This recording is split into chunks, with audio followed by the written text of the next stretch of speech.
Alright, so 5 players who I am interested in seeing when the NBA comes back. These are going to be a little more deep cut type of things. These are not just going to be me saying, like, I wonder if Zion's going to be fat. The first one that I've got is Lou Dort of the OKC Thunder, who emerged as a bit of a, well, not a bit, definitely a defender for them. Guy plays hard as hell. The guy seems really annoying to play against. He'll just get up on ball handlers. He'll hustle for random plays. And OKC's record when he was starting for them was like really good. And they're desperate for any sort of wing talent. And I just want to see if Lou keeps it up, pretty much. Is he still able to just be a pest to opposing guards? And is he able to make some threes? I've looked at his jump shot a little bit. There's something about it to where I feel like he can work at it, but there probably needs to be a little bit of adjusting, whether it's where his gather hand goes, or it seems like he's almost throwing it at the rim more so than shooting it at the rim, if that makes any sense at all, which I know it doesn't, but it's where my brain went to. But even so, Lou Dort has not been horrible from outside. He's shooting 30%, and he's had a couple of three-point games that have been alright. He had a 2-for-3 game against the Celtics to close out the season, so we'll see. I think there's definitely some optimism with him, and his lineup numbers have been pretty good, all in the positives. And if they can have at least one wing player who's alright until they go to the Schroeder with the starters lineup, then OKC could be really tough to deal with. I'm thinking about doing a video specifically on like teams who could pull off upsets in the postseason, and I think OKC is definitely in that group. Anyway, we move on. I act as if this is going to be some super deep cut. Everybody in the world knows who this player is, but Kyle Kuzma. Kuzma's season for the Lakers, not great, not horrible, but between his defense just being a step behind everybody else in the team and his three-point shooting not being good at all. I mean, he shot below 30% from 3 this year. I think these 5 months or 4 months or whatever it is could give Kuzma enough time to really work on that 3. Because, I mean, we've seen guys take jumps with their shooting in one off season, and by the time the league was suspended until when we're playing games again in late July, if we end up really doing this, that's basically an entire offseason, or maybe like a month short of one. So, has Kuzma just been taking a million jump shots every day and really fine-tuning his three-pointer? I would hope so. Or maybe he has to adjust something in his actual form. I don't know. I mean, Kuzma, his jumper, it always looks like 10% off, whether it's his timing on when he jumps, or sometimes I feel like he's pushing the ball a little too much. But I don't know. There's people who know more about jump shot mechanics than I would. But I think another thing to say about Kuzma, he just might not be that good of a shooter. I mean, he wasn't a good shooter in college. He was good his rookie year, and he's been bad for 2 years in a row. There's way more evidence of him being not a good shooter than a good one, so I don't know. But since he's just got all this time off, I feel like if we're ever going to see Kuzma really take a jump as a shooter, would it not have been during these last few months? So we'll see with him. The next one is Caris Levert. And I know the Nets are not exactly the most exciting playoff team coming up here, but they will be in the bubble. Kyrie's not going to be playing, so Caris is going to have more room to operate, and I just want more confirmation that Caris Levert is really good. I mean, he averaged 17 a game this year. He was, of course, great before he got hurt, and then D'Lo kind of took over the team.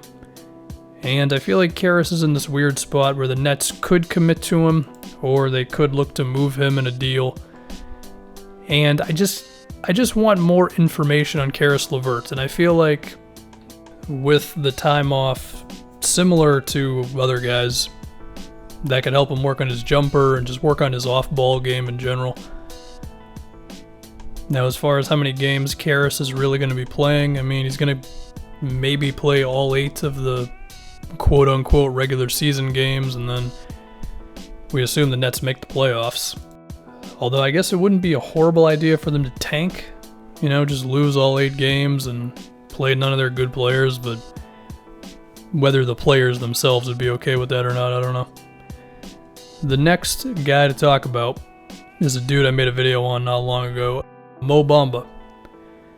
And basically what I said in that video, Mo has claimed to gain a whole bunch of weight. He's claimed that he's gained like 28 pounds, and there's a lot of variables in there.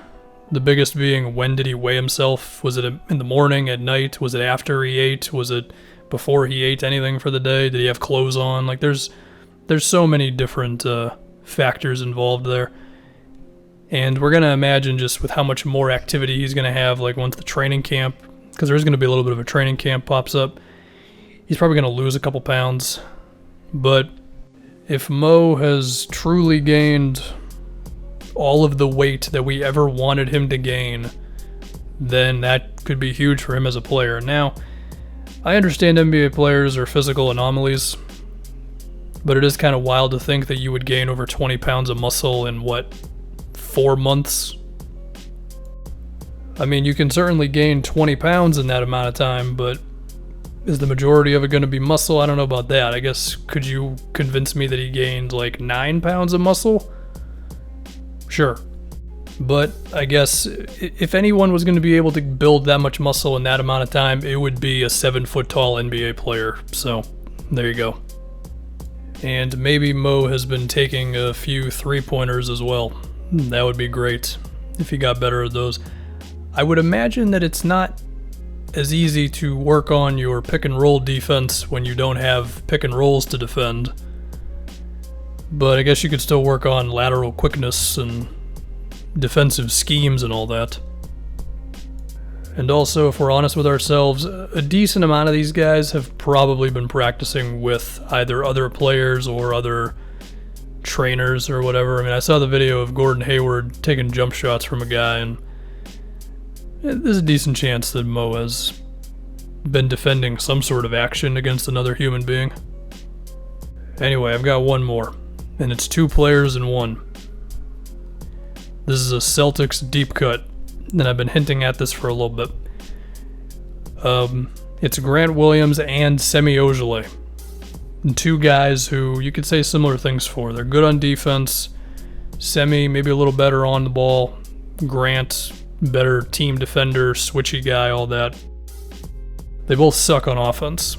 And I feel like one of them or both of them are going to play actual minutes for the Celtics in the playoffs. Maybe it's only 12 or 13 minutes a game, and it might only be for a couple of games a series, but that could still be important. So, are either one of these guys going to come back with any sort of a threatening jump shot? I mean, Ojeleye would be the pick because his three-point percentage was actually decent this year, even if he did not take that many. And I feel like he's been less hesitant on attempting them when he's open. Whereas in the case of Grant Williams, by all accounts, he is terrible from outside. He shot 25% on 1 3 a game. I think he missed his first 20 3-point attempts or something like that. He barely attempted any in college, and he was below 30% on those. And I wouldn't be saying this if I didn't think either one of them was going to actually play for the Celtics in the playoffs, but I feel like they will. I mean, their rotation is the starting lineup. Marcus Smart, that's 6. Wanamaker's your backup point guard, so that's 7. You're going to go with, Cantor, Robert Williams, whatever for the 8th guy, and then you're going to go to Ojeleye or Grant Williams for that 9th spot who might play 10 minutes a game, and I would just prefer if that 9th guy is someone who the defense is going to care about at least a little bit. I mean, that's why when I'm talking about those free agents the other day, you look at Allen Crabbe. If Allen Crabbe can still make threes, then yes, play him over both of these guys immediately. Now, Grant Williams has played a little bit of small ball center, so take that for whatever you will. I still think he's going to have to be able to make a jump shot. So yeah, there's my inner Celtics fan spiel that only people on Celtics Reddit or deep Celtics Twitter will have a take on. So yeah, those are the 5 players that I am interested in seeing when we get back. Mo Bamba, Caris Levert, Kyle Kuzma, Dort, and then either Semi Ojeleye or Grant Williams.